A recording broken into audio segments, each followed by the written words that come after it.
Estamos em Gênesis capítulo 2 e vamos prosseguir o nosso estudo agora a partir do versículo de número 17. Dê uma rápida pausa no vídeo, faça sua oração pedindo a iluminação do Espírito Santo para entender tudo aquilo que vou dizer aqui e volte para prosseguirmos com o estudo. Se você gosta de assistir aos vídeos do canal, por favor inscreva-se e deixe o seu gostei. Vamos lá, Gênesis 2, verso 17. Mas da árvore do conhecimento do bem e do mal não comerás, porque no dia em que dela comeres, certamente morrerás. Veja que essa ordem de Deus faz parte daquilo que eu disse na aula passada sobre mandato espiritual. É uma ordem que tem a ver com a relação direta entre Deus e o homem. Não estão envolvidas outras pessoas aqui, não estão envolvidos elementos da cultura, não. Diz respeito à relação Deus-homem. Deus manda Adão não comer do fruto da árvore do conhecimento do bem e do mal. E ainda faz uma ameaça. Disse que se ele comer do fruto, no dia em que ele comer desse fruto, ele vai morrer. Nós já vimos aqui que esse conhecimento do bem e do mal poderia ser simplesmente uma designação ou nomeação do bem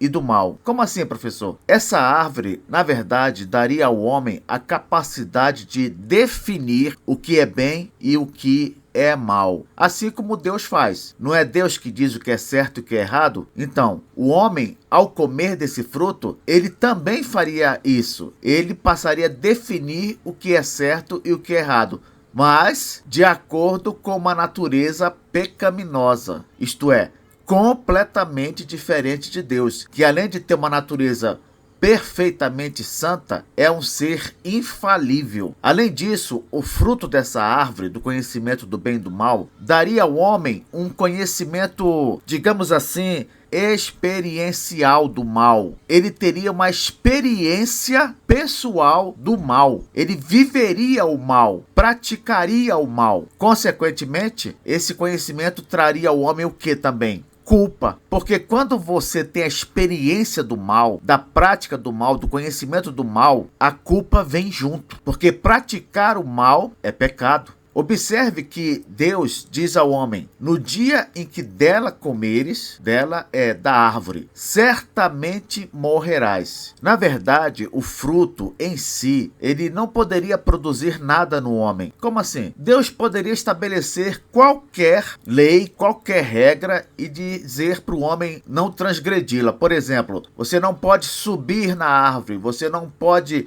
nadar naquele lago, você não pode ir para aquela região, você não pode fazer tal coisa, não importa. O ponto aqui é o seguinte, há uma ordem e você não pode transgredi-la. Essa é a questão. Ao transgredir a ordem de Deus, seja ela qual for, o homem se torna um pecador. Foi o que aconteceu aqui com Adão e Eva. No caso, a ordem era, não coma desse fruto, e ele comeu, e a punição, morte. Aí você pergunta para mim, mas Adão não morreu no dia em que comeu o fruto da árvore do conhecimento do bem e do mal, ele não morreu. E eu respondo, sim, ele morreu, só que ele morreu espiritualmente. O seu espírito ou a sua alma morreu. Ah, professor, então o senhor ensina que a alma morre, assim como os adventistas do sétimo dia e as testemunhas de Jeová? Não, eu não ensino que a alma morre da mesma maneira que eles ensinam. O ensino deles, dos adventistas e das testemunhas de Jeová, nesse aspecto, é considerado uma heresia. Por quê? Porque no ensino deles, a morte da alma significa ou que a alma deixa de existir, ou que ela entra numa espécie de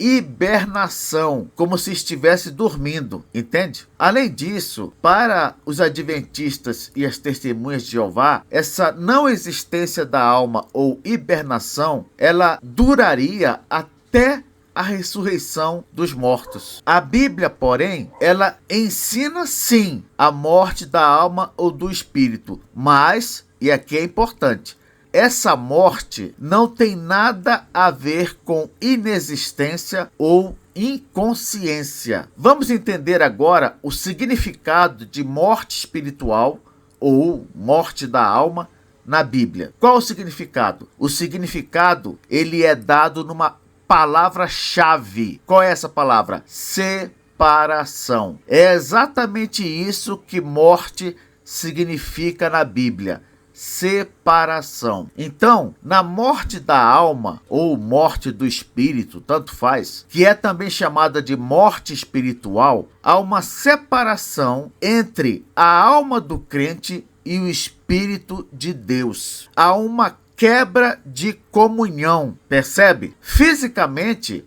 a pessoa pode estar viva, mas não existe comunhão entre essa pessoa e Deus. Essa comunhão foi quebrada. Houve a morte espiritual dessa pessoa. O espírito dessa pessoa está em um estado de separação do Espírito de Deus. Você sabia que todos nós éramos assim, mortos espirituais, antes de nos tornarmos crentes?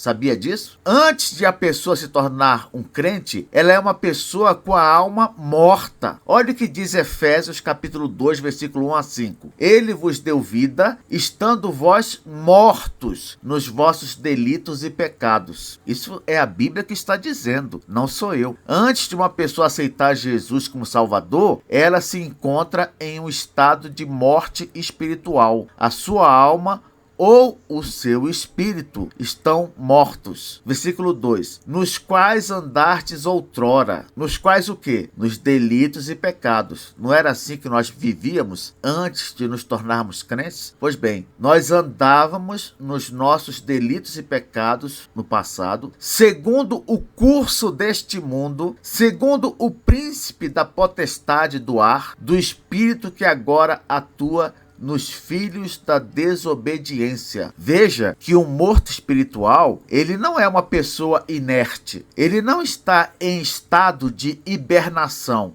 Não, para as coisas de Deus, para a comunhão com Deus, para a relação com Deus, para as coisas boas no sentido espiritual, ele está morto. Mas para as coisas do mal, para uma vida mundana, para obedecer ao diabo, para desobedecer a Deus, ele está bem vivo e bem ativo. Olha o versículo 3. Entre os quais também todos nós andamos outrora, segundo as inclinações da nossa carne, fazendo a vontade da carne e dos pensamentos. E éramos, por natureza, filhos da ira, como também os demais. Mas Deus, sendo rico em misericórdia, por causa do grande amor com que nos amou, e estando nós mortos em nossos delitos, nos deu vida.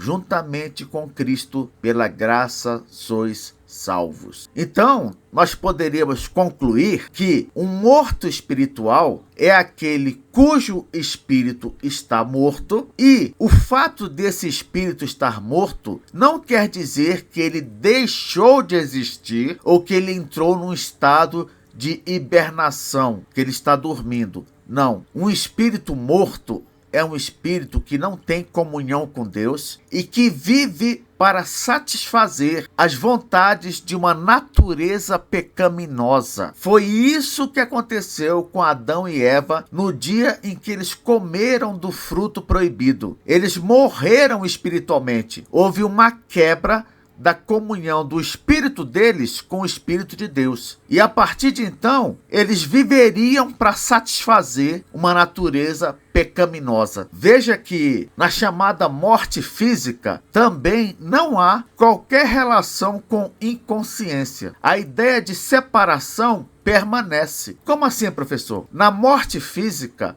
o corpo do homem ele é separado do seu espírito. Olha o que diz Eclesiastes capítulo 12, versículo 7. E o pó, isto é, o corpo físico, volte à terra como era, e o espírito volte a Deus que o deu. Você viu? Na morte física também não há qualquer ideia de inconsciência. Há, na verdade, uma separação também. No caso aqui, o corpo físico da pessoa se separa do espírito dela. O corpo vai para a terra ser enterrado e o espírito da pessoa vai para onde? Volta para Deus, que foi quem deu o espírito. Onde é que vai ficar esse espírito, professor? Vai ficar com Deus lá no céu. Se você quiser saber mais detalhes, é só estudar Apocalipse. Lá mostra como estão os espíritos dos crentes após a morte física. estão no céu conscientes. Na criação, Deus fez o corpo do homem do pó da terra e lhe soprou dentro um espírito. Lembra? Gênesis 2:7. Então formou o Senhor Deus ao homem do pó da terra e lhe soprou nas narinas o fôlego de vida, e o homem passou a ser alma vivente. Entenda o seguinte: a expressão alma vivente, ela abrange o homem como um todo, corpo e alma. Mas, professor, se abrange corpo e alma do homem, por que é chamado alma vivente? Porque o centro da personalidade humana está na alma da pessoa. Por isso é que, mesmo separando a alma do corpo, a alma continua consciente normalmente. E a pessoa, mesmo estando somente como alma, consegue se relacionar sem qualquer problema. Não é assim que acontece no céu hoje? Lá no céu, a pessoa está somente como alma, não é isso? O corpo dela foi ser enterrado. E mesmo estando apenas como alma, ela continua consciente, continua se relacionando. Por que isso acontece? Porque, como eu disse agora, o centro da personalidade do homem está onde? Na sua alma. Por isso é que o ser humano é chamado em Gênesis de alma vivente, porque, embora ele seja constituído de corpo e alma, o centro de sua personalidade está concentrado em sua alma. Basta olhar para o corpo depois que este se separa da alma. O corpo fica completamente inerte, sem vida, no sentido de sem atividade. Por quê? Porque a personalidade do ser humano não fica no corpo físico. A personalidade do ser humano fica na alma dele. Continuando, nós vimos que em Eclesiastes 12:7, o pó, ou o corpo físico, ele volta à terra. Não foi isso? E vimos que o espírito volta para Deus. Eu falei aqui que o espírito do crente, ele volta para Deus e fica lá no céu, não é isso? Olha a base bíblica para o que eu disse. Apocalipse capítulo 6, verso 9 e 10. Quando ele abriu o quinto selo, vi debaixo do altar as almas daqueles que tinham sido mortos por causa da palavra de Deus e por causa do testemunho que sustentavam. Viu só? As almas dos que morreram, dos crentes que morreram, já estão no céu. O apóstolo João, ele teve uma visão do céu e viu que as almas estão lá. Olha o versículo 10. Clamaram em grande voz dizendo: até quando, ó soberano Senhor, santo e verdadeiro, não julgas nem vingas o nosso sangue dos que habitam sobre a terra? Veja só, as almas não apenas estão no céu, como estão conscientes, a ponto de conversarem com Deus. Então, as almas dos crentes que já morreram estão no céu e estão conscientes, porque aqui no texto diz que elas clamam. Além disso, observe que por esse texto de Apocalipse 6, as almas também mantêm o conhecimento daquilo que elas viveram neste mundo, não é verdade? A ponto de pedir a Deus que vingue a morte que sofreram. Se as almas chegassem no céu e tivessem uma perda de memória ou esquecessem o que viveram na terra, como então essas almas poderiam pedir a Deus que as vingue? Por fim, nós temos a chamada morte eterna. Nós vimos a morte espiritual, vimos a morte física e agora nós temos a morte eterna. O que é a morte eterna? Preste atenção. A morte eterna, ela acontece quando uma pessoa que já está morta espiritualmente permanece nesse estado até sofrer a morte física. Então vou dar um exemplo. A pessoa não aceitou a Jesus como Salvador. Qual é o estado dela? Ela é uma morte espiritual, correto? Ela está morta espiritualmente falando. Aí essa pessoa que está morta espiritualmente falando, é uma morte espiritual, ela sofre a morte física. Então, quando ela sofre a morte física, ela passa a experimentar a morte eterna. eterna. Por quê? Porque ela vai continuar uma morta espiritual, só que por toda a eternidade. Em outras palavras, o morto eterno é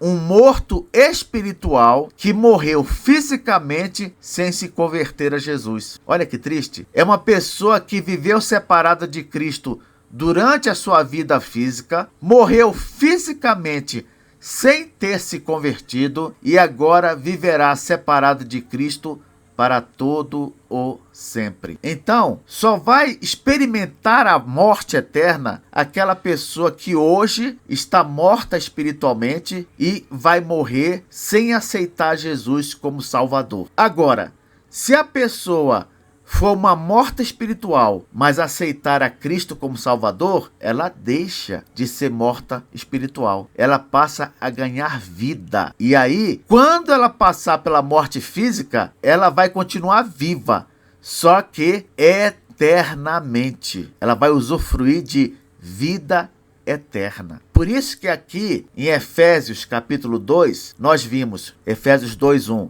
Ele vos deu vida, estando vós mortos nos vossos delitos e pecados. Todos nós, como eu já disse, antes de nos tornarmos crentes, éramos mortos espirituais. Mas aí o Espírito Santo de Deus veio sobre nós e nos deu vida. E agora, ainda que passemos pela morte física, continuaremos vivos pela eternidade.